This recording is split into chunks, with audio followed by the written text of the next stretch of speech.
Salut les amis, bienvenue sur Live AQ avec Lisa, votre présentatrice. J'espère que vous allez très bien, c'est un plaisir encore de vous avoir sur la toile. Pour tous ceux qui visionnent cette vidéo, vous êtes là très bienvenue. Abonnez-vous surtout et faites partie de Live AQ avec Lisa, votre présentatrice. C'est un plaisir encore de vous avoir sur la toile.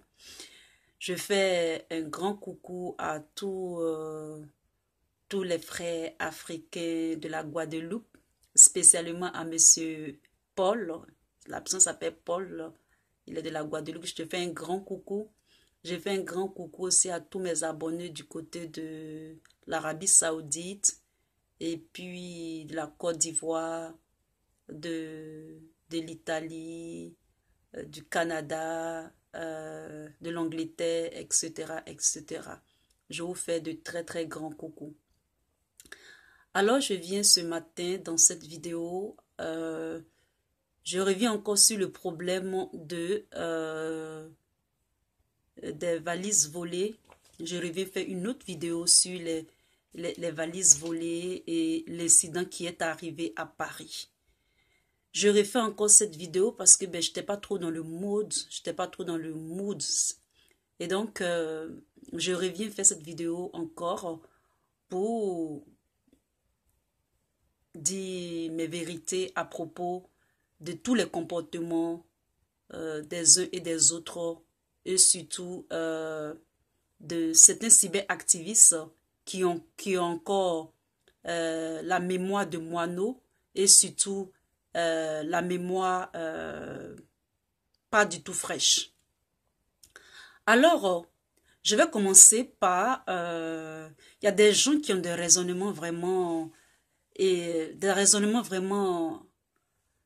don't know how to say that, but ils ont des raisonnements vraiment, c'est ce qui fait que l'Afrique a encore un très long chemin à faire. Vraiment, l'Afrique a un très très très long chemin à faire.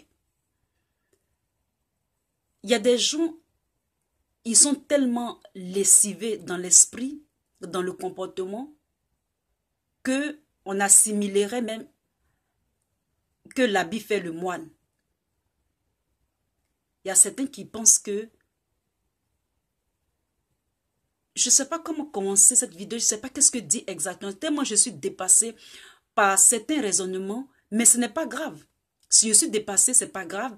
Si je ne sais pas ce que je dis, ce n'est pas grave parce que je suis tellement hors de moi que lorsque j'écoute certaines personnes raisonner à propos de tout ce qui se passe en Côte d'Ivoire et la politique qui s'y pratique, je tombe du 10e étage. C'est pas de leur faute, c'est leur background, c'est-à-dire c'est leur passé, c'est de la manière dont ils ont évolué, c'est la manière dont qu'ils ont reçu leurs valeurs. Et puisque nos familles nous donnent chacune des valeurs et des traditions, des coutumes, des habitudes, c'est ce qui fait que y a certaines personnes qui raisonnent de la sorte. Et donc, je les comprends. Je vais commencer. Sachez que aussi deux fois, je peux faire des vidéos et je peux parler comme les Ivoiriens. Parce que les Ivoiriens, ils ont un certain langage. Je sais qu'il y a beaucoup d'hommes qui me suivent un peu de partout. Donc, je vais essayer de m'exprimer pour que tout le monde puisse savoir ce que je dis et aussi être courtois et etc. Donc, je vais commencer par les injures. Je vais commencer par les injures car de plus en plus, nous assistons de part et d'autre dans la politique ivoirienne une montée des injures, à commencer même par des députés, etc., etc. La Côte d'Ivoire a été sous la gouvernance de différentes personnes, c'est-à-dire de politiciens, à commencer par le président Félix Houphouët-Boigny, M. Bédié, Guèye, M. Gbagbo et M. Alassane Ouattara. Il faut savoir que lorsque nous prenons la chronologie de la politique, nous voyons quand il s'agit même de la politique elle-même, parmi les partisans de partis, etc., les gens souvent discutaient, n'étaient pas contents, et puis ça s'arrêtait à là. D'accord? Mais il faut savoir que maintenant, il y a une montée de violence. On nous fait croire comme si la violence émane du vide.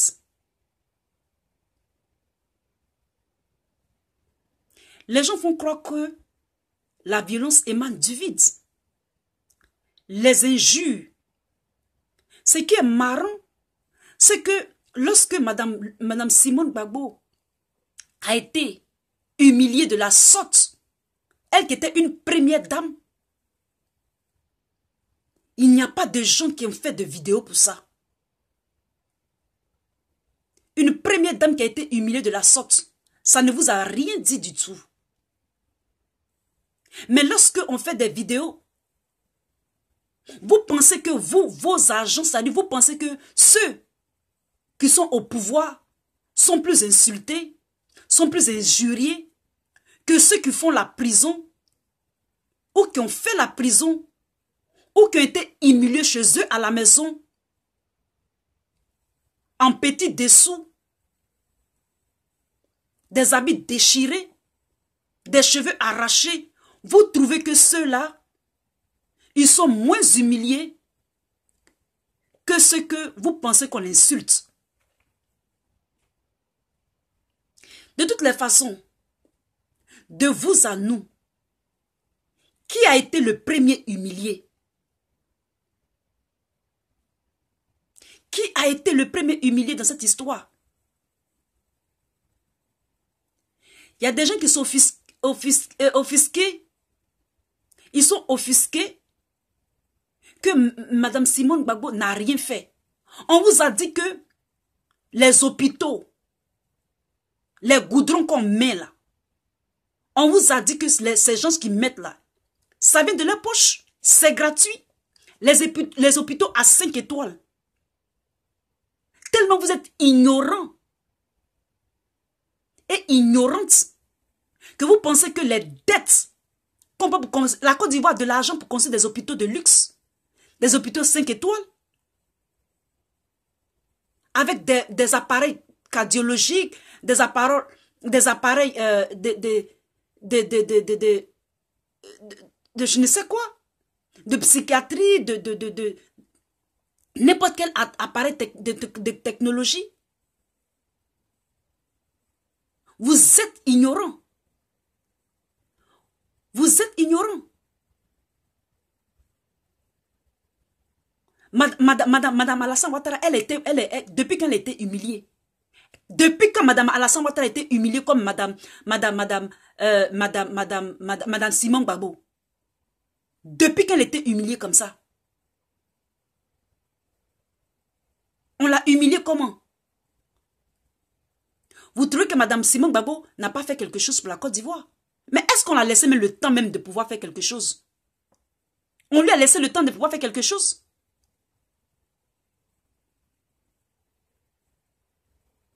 Elle n'a rien fait. Parce qu'elle n'avait pas les moyens peut-être. Elle n'est pas allée prendre crédit. Mais ceux qui ont fait les choses là, ils ont pris crédit. Et puis en plus, c'est l'argent d'Oufoué. C'est l'argent de Nana Boigny. Des gens qui étaient des assureurs d'agences immobilières qui construisent des hôpitaux, qui construisent des routes. Où ils ont eu l'argent? Où ils ont eu l'argent? Dites-moi. Vous pensez que les gens sont neuneux? Ils ont travaillé, ces gens ont travaillé combien de temps dans leur vie pour construire des hôpitaux, pour construire des routes, des ponts? Ce sont des dettes. Si vous-même vous êtes endetté et que vous vous plaisez dans les dettes, sachez que nous savons que tout ce qui a été construit en Côte d'Ivoire, c'est le crédit. C'est des dettes, des milliards et des milliards de dettes que la Côte d'Ivoire va rembourser. Donc, ne soyez pas ignorants à ce point-là. Allez lire vos livres d'économie. Parce que la Côte d'Ivoire n'est pas un pays où on peut se lever puis dire ce qu'on a envie de dire. Allez lire vos livres d'économie et de finances. Vous comprenez? Dans les injures dont vous parlez là, il y a quelqu'un qui a mis sur ma vidéo. Actuellement, les Ivoiriens sont sur la défensive. Il faut le savoir. Il faut le savoir. Donc, si vous continuez à vous comporter comme ça, vous allez recevoir le revers du bâton. Lorsque j'entends des gens qui disent que vous êtes assis en France, vous avez les euros, le franc CFA, est-ce que ça vous, c'est important pour vous? Vous n'avez pas de maison, vous n'avez pas de biens, vous n'avez pas ceci, vous n'avez pas ça, vous n'avez pas ceci, c'est ça, en Côte d'Ivoire ou dans les pays où il y a le franc CFA. How selfish you are. So selfish. Parce qu'ils n'ont pas de biens, ils ne font pas d'affaires avec le franc CFA. Vous trouvez que le franc CFA ne doit pas les interpeller. Vous avez vraiment perdu vos racines. Vous n'avez pas de racines. Vous êtes déracinés, démembrés, blanchis et restez comme ça. Vous comprenez? Restez comme ça. Restez comme ça. Et dans cette vidéo, on va écouter un peu ce que Kémy Séba a dit à propos du franc CFA. Là, vous allez comprendre la mentalité des gens qui aiment quand les violeurs les violent tout le temps. Je vous fais écouter.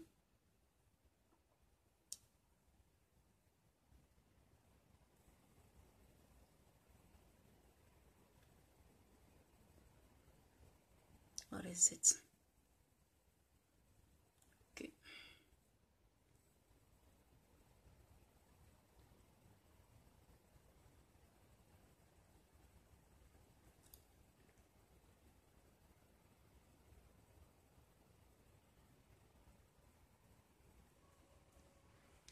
Nous partons du principe qu'il y a aujourd'hui deux fronts, même à l'intérieur de la contestation du franc CFA.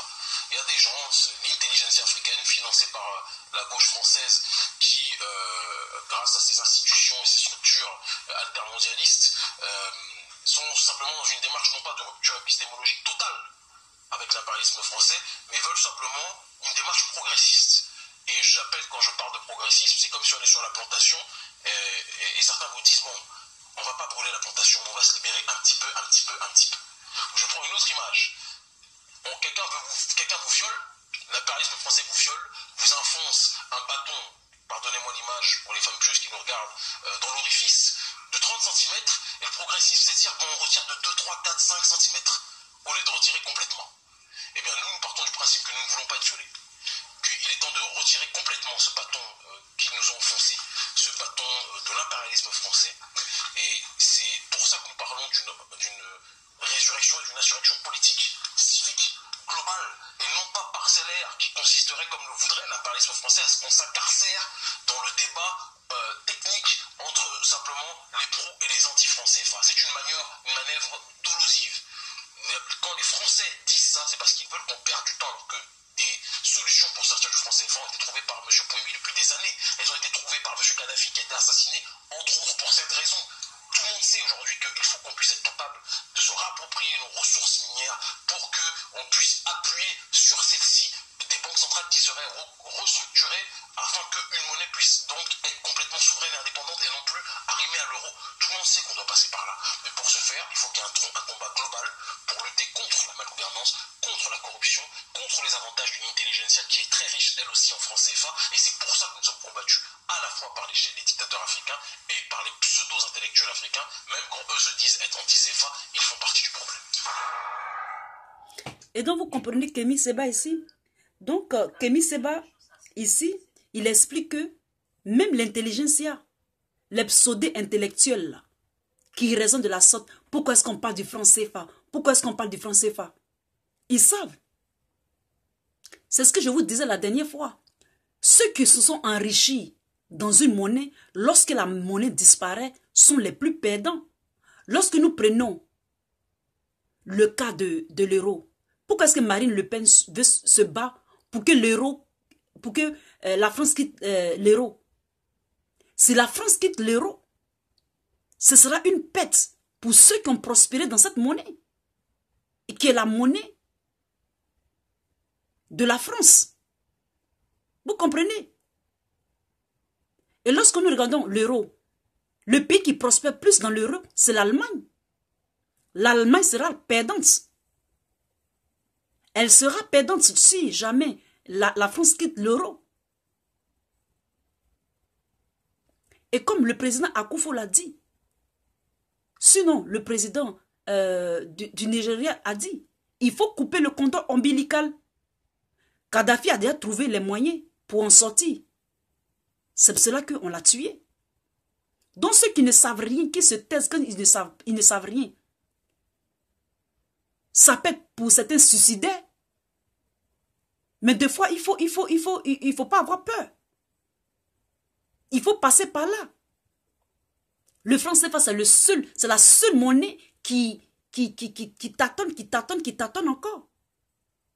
Vous comprenez? C'est la seule monnaie qui tâtonne encore. Donc, il faut faire quelque chose de cette monnaie.